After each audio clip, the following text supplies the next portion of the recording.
On ne voit pas nécessairement tout le travail qu'il y a derrière chaque concert, chaque spectacle, chaque prestation vocale, c'est du travail.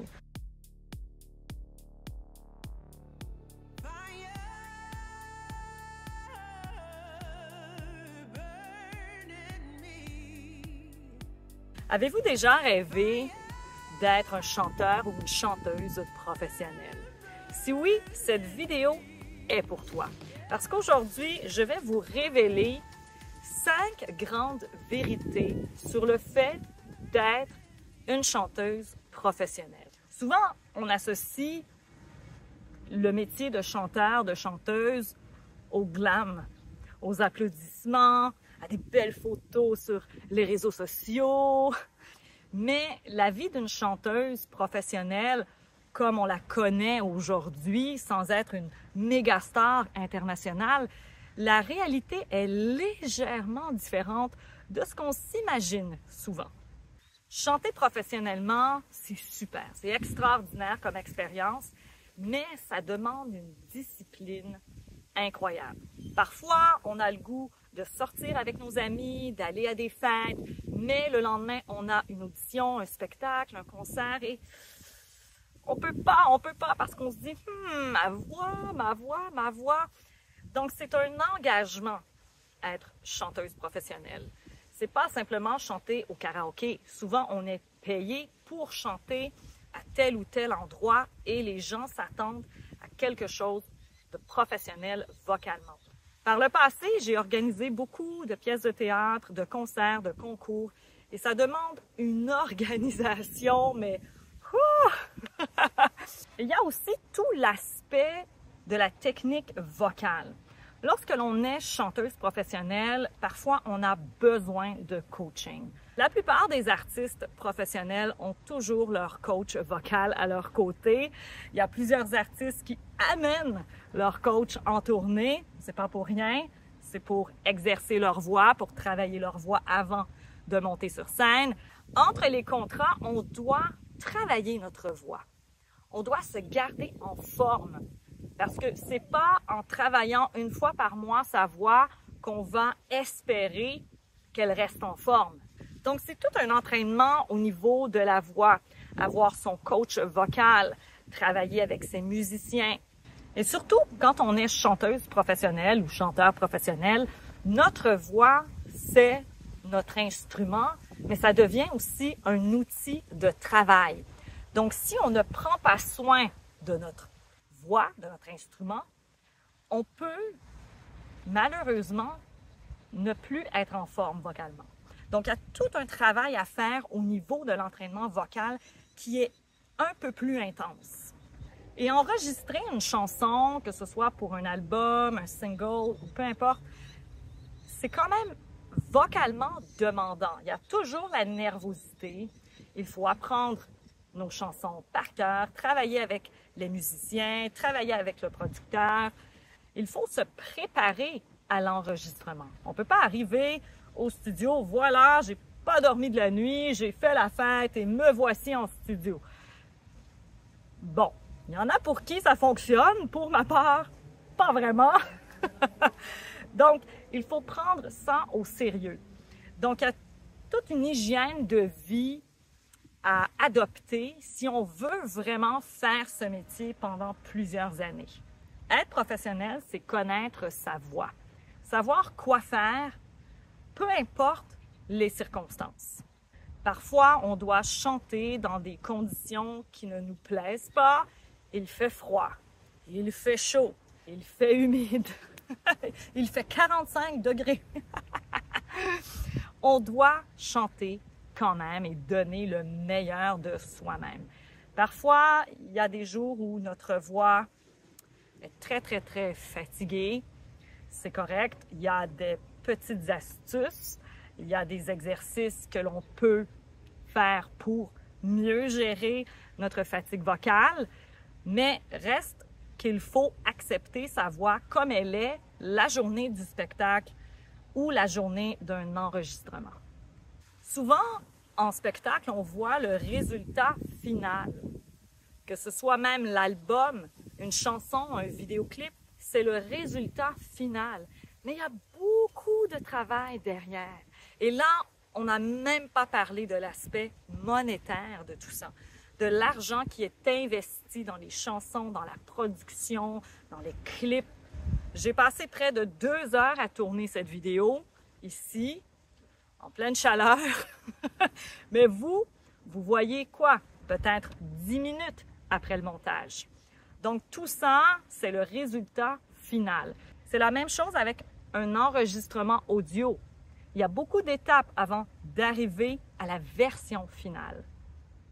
Donc si vous avez envie de devenir une chanteuse ou un chanteur professionnel, c'est sûr et certain que vous allez devoir travailler votre voix probablement 4 à 5 fois semaine pour garder votre voix en forme. Et bien sûr, savoir quels sont vos objectifs de carrière. Ce n'est pas parce qu'on est professionnel que l'on ne doute pas de soi.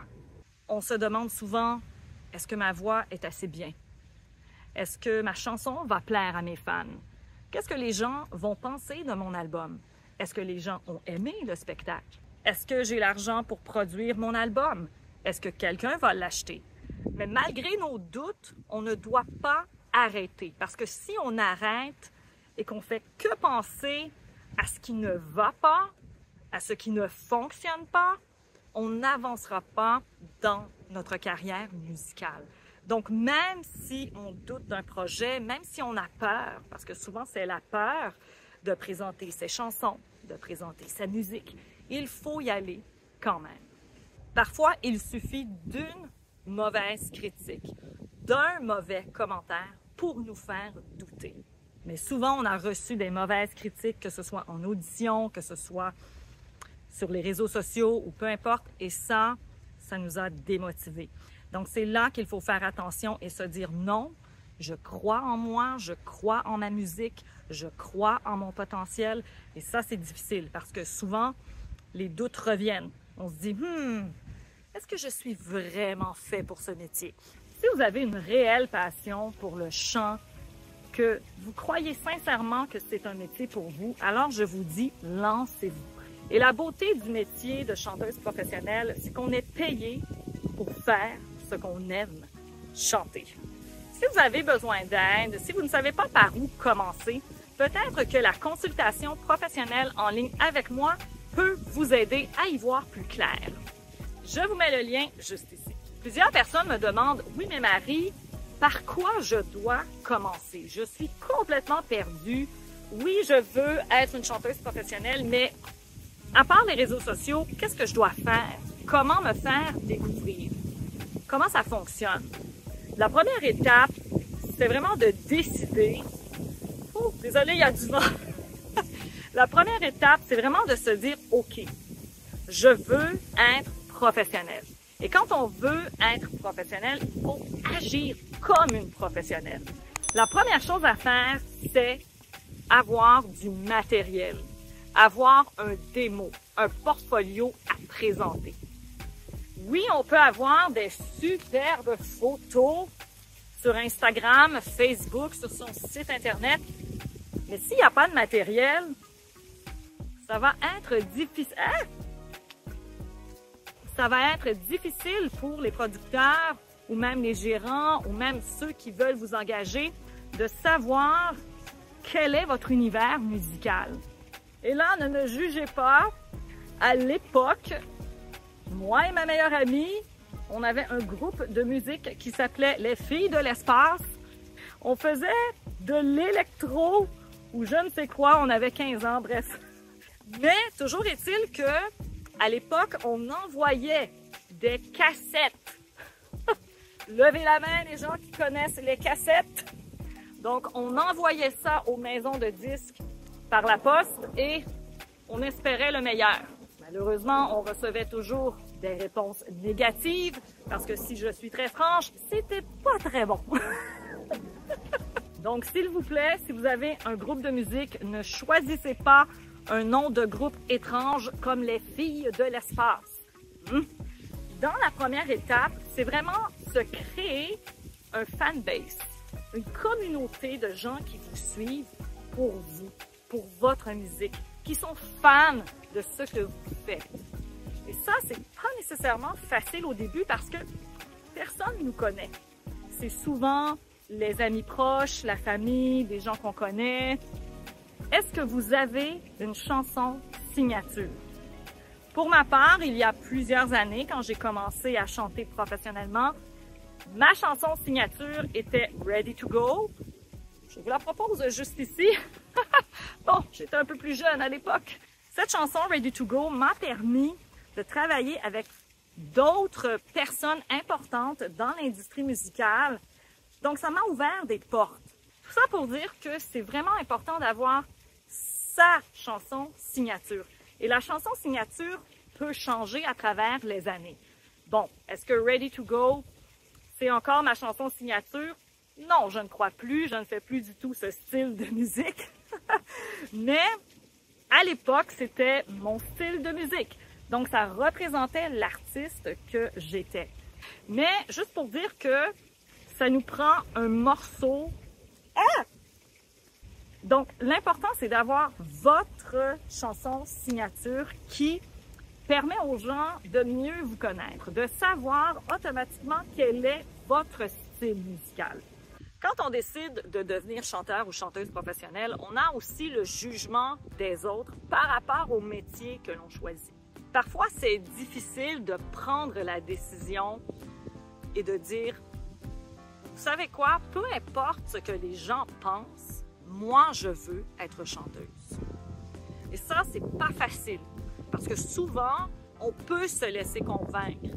Il y a quelques personnes qui sont venues en coaching récemment et qui m'ont dit « Pendant plusieurs années, j'ai fait un autre métier.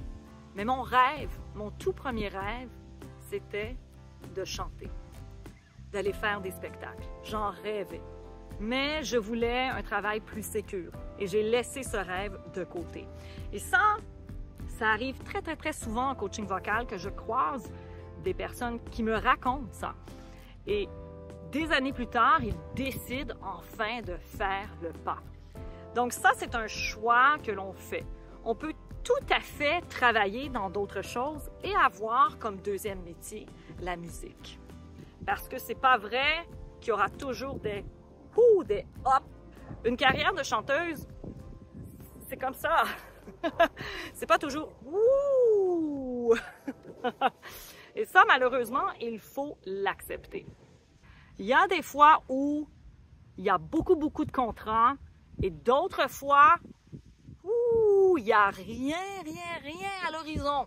L'important quand on commence dans le milieu musical, c'est d'avoir des contacts, de se faire des amis, des connaissances. C'est sûr que si on veut se faire voir afin de décrocher des contrats, on n'a pas nécessairement le choix d'être un peu sur les réseaux sociaux, que ce soit Facebook, Instagram, TikTok et même YouTube, pour montrer ce qu'on sait faire. Et pour trouver des contrats, il nous faut un dossier de presse, il nous faut un portfolio. Et un portfolio, c'est pas facile à faire quand on n'a jamais fait de spectacle, si on n'a pas encore enregistré d'album ou lorsqu'on n'a pas nécessairement de revue de presse, on se dit « Mais qu'est-ce que je dois mettre dans mon portfolio? » Donc, on essaie de se bâtir un portfolio au fil des années pour augmenter notre crédibilité et décrocher certains contrats payants. Donc, si on se cherche vraiment des contrats, il y a des productions qui cherchent des chanteurs, des chanteuses, des festivals, des comédies musicales. Bref, il y a beaucoup d'opportunités, mais pour ça, il faut avoir les contacts. Et souvent, ce sont les agences ou les agents ou les gérants qui ont ce genre de contacts. C'est sûr que la plupart des gens se disent « OK, je vais aller voir les maisons de disques. » Pour l'instant, si vous n'avez pas de gros matériel, pas tout de suite. Si vous n'avez pas construit un fanbase solide, un fanbase, c'est une communauté, des fans qui vous suivent et qui vous supportent. Donc ça, c'est important de créer ça avant même d'aller voir une maison de disques. Voilà, maintenant vous connaissez les 5 vérités sur le métier de chanteuse professionnelle. J'espère quand même que cette vidéo vous a motivé et vous a donné le goût de faire ce métier. Nous, on se revoit très bientôt. Bye bye!